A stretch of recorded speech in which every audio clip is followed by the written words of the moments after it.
Tiene el uso de la palabra la asambleísta Pierina Correa. Buenos días, señora Presidente de la Asamblea Nacional. Buenos días a todos quienes integran el Parlamento ecuatoriano, a quienes nos siguen por redes.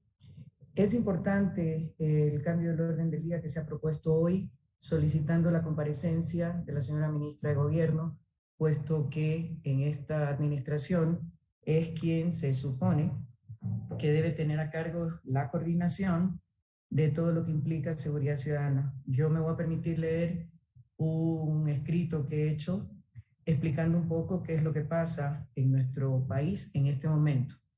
Dice así: la crisis del sistema penitenciario en Ecuador.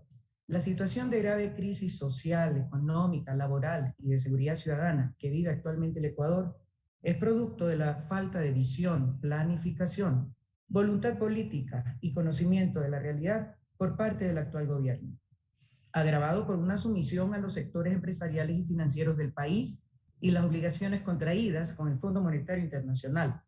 Pero el caos y la crisis tienen su origen en el periodo anterior, presidido por Lenín Moreno, que se encargó de eliminar instituciones y debilitar otras en su afán de desprestigiar al expresidente Rafael Correa sin detenerse a pensar en el daño que le hacía al país. Eliminaron el Ministerio de Justicia, Derechos Humanos y Cultos, destruyeron la Escuela de Guías Penitenciarios, redujeron el presupuesto a los centros penitenciarios, eliminaron el Ministerio del Interior dedicado netamente al tema de seguridad y mucho más. El presidente actual, Guillermo Lasso, gobierna sin un plan nacional de desarrollo claro, sin metas ni objetivos, más allá de beneficiar y favorecer a los sectores empresariales, bancarios e industriales del Ecuador, sacrificando sin ningún reparo ni remordimiento a la mayoría del pueblo ecuatoriano que clama por trabajo, estabilidad económica y seguridad ciudadana. La verdad es que tampoco existen políticas públicas reales de rehabilitación social. El sistema carcelario de todo el país fue declarado en emergencia por los hechos ocurridos en julio de este año, cuando se registraron más de 90 muertos en 2 incidentes de motín carcelario propiciado por 2 bandas delictivas que pugnan por el control en el interior de las cárceles, pero que también llevan sus actividades, luchas territoriales y venganzas personales a diferentes sectores de ciudades como Guayaquil y La Tacunga, sin excluir otras como Portoviejo en la provincia de Manabí o Cuenca. Con lo acontecido ayer y que hoy aún continúa sin que las autoridades de policía, Gobernación Provincial del Guayas, SNAI, entre otros, hayan podido controlar, el presidente Lasso se ha visto obligado a decretar el estado de excepción en el sistema carcelario nacional por 60 días. Y no es para menos, ya suman 116 muertos y más de 52 heridos en el Centro de Rehabilitación Social de Guayaquil. Y existe la posibilidad de encontrar más cuerpos conforme vayan revisando cada pabellón. Al momento sigue el levantamiento de cadáveres, muchos de ellos descuartizados, algunos decapitados, cuyas cabezas han sido utilizadas hasta para jugar fútbol, y otros con pérdidas de miembros, pues ha habido no solo balas, sino granadas, toda una barbarie. Pero veamos en contraste lo que pasó en el gobierno de Rafael Correa, al que tantos se han dedicado a criticar.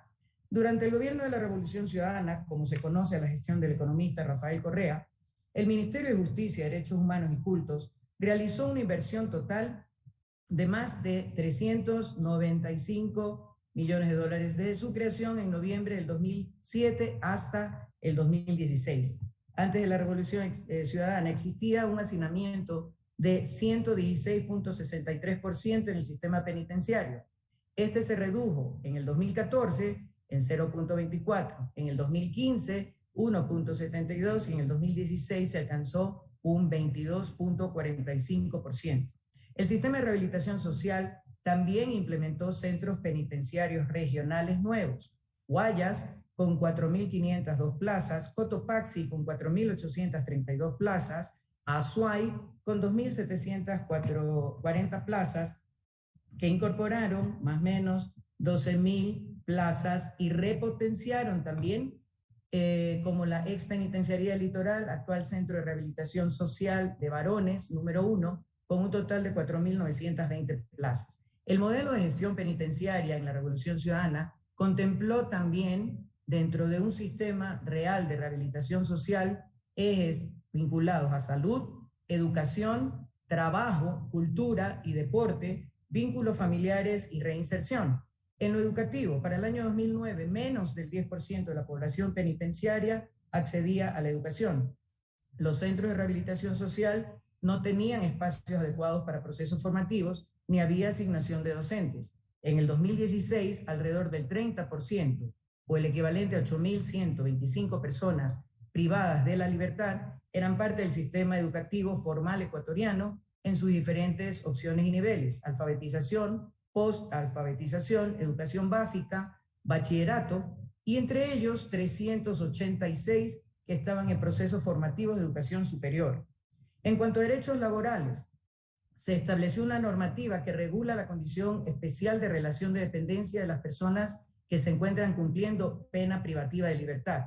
En el 2016 cerró con un total de 17.986 PPLs vinculados a actividades laborales. Además, la población carcelaria disfrutó de muchas actividades culturales y deportivas al interior de los centros de rehabilitación social. En cuanto a salud, se establecieron unidades de salud al interior de los centros de rehabilitación regionales con capacidad para realizar cirugías de baja y mediana complejidad y atender consultas ambulatorias, con 3.664 atenciones médicas. Esto evitó incluso traslados a casa de salud y generó un ahorro de $916.000. También es importante recalcar que dentro de la política que se ejerció en cuanto al sistema penitenciario nacional, hubo un significativo número de personas privadas de la libertad que estaban detenidas sin una sentencia condenatoria. En el 2007 se registró el 71% de personas privadas de la libertad en calidad de procesadas y el 29% con sentencia dentro de los centros. Para el año 2016 se cerró con 65.45% de personas privadas de la libertad sentenciadas, mientras que el 34.55% estaban en calidad de procesadas. Es claro que cuando un gobierno tiene sensibilidad social y criterio técnico y planifica su trabajo, estableciendo metas y prioridades claras, con asignación de recursos en una economía balanceada que promueve el bienestar social y económico de su población, garantizando la seguridad jurídica, la estabilidad económica, la generación de empleo, la producción, los ingresos económicos en las familias, la capacidad de gasto e inversión y, por tanto, también menores índices de delincuencia, violencia e inseguridad ciudadana. La ciudadanía espera que el gobierno de Guillermo Lasso conduzca al país por la senda del desarrollo y el buen vivir, tal como lo señala nuestra Constitución, aplicando una política con visión progresista que privilegia al ser humano sobre el capital. Es importante la comparecencia de la señora ministra de Gobierno para que dé explicaciones no solo de lo que ya sabemos que ha ocurrido, sino sobre todo de qué medidas reales se van a implementar para detener esta ola de violencia que ya trasciende los muros de los centros penitenciarios. Hemos escuchado de drones que sobrevuelan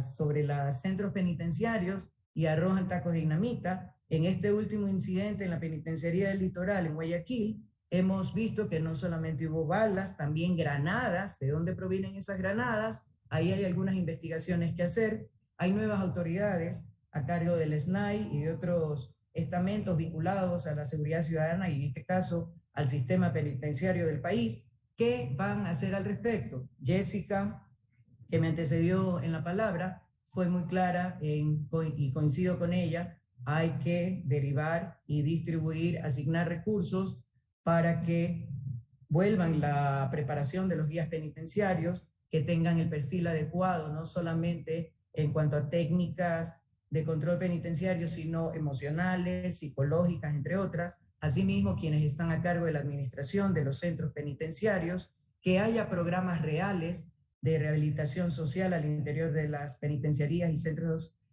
carcelarios para que tengan las personas internadas una real oportunidad de posterior reinserción en la sociedad una vez cumplidas sus sentencias. el hacinamiento también debe ser combatido, entre otras muchas cosas. Así es que ahí dejo esa inquietud que he leído y concuerdo y mi apoyo para la comparecencia de la señora ministra de Gobierno. Hay pedidos desde otras comisiones, creo yo que tiene más peso la presencia de la señora ministra en el pleno de la Asamblea para que todos quienes conformamos los diferentes bloques representados tengamos la oportunidad de hacer las preguntas y de escucharla, y considero y promuevo que se unifiquen estos pedidos para que sea una sola comparecencia en el pleno de la Asamblea. Muchísimas gracias, señora